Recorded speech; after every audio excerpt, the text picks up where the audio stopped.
Hello and welcome to the Taskade channel. In today's video, we'll show you how you can customize the prominent icons and colors of Workspace and Subspace. Whenever we create a new workspace or subspace, we can choose what the icon will be and also the accent color. As an example, let's create a new workspace called Test. We will choose an icon and an accent color.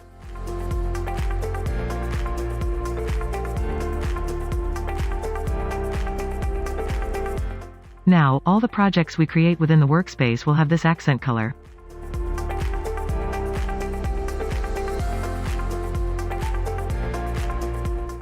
Whenever you want to change the icon or the accent color, you must open the workspace configuration. The configuration is at the top of the workspace. Click on the drop-down. Click on Edit. Now, we have the options to change. If you no longer want to leave an icon, just click on the Recycle Bin icon and confirm the deletion. In addition to the available emojis, you can also upload a new image by clicking on Select Image to upload.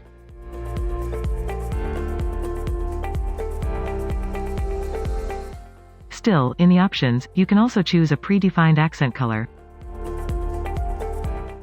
Or, select from our custom colors.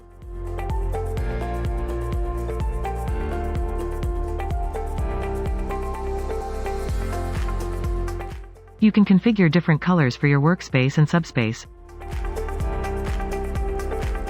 The accent color of the projects will always be the accent color to which the project belongs. Taskade. Turn ideas into action.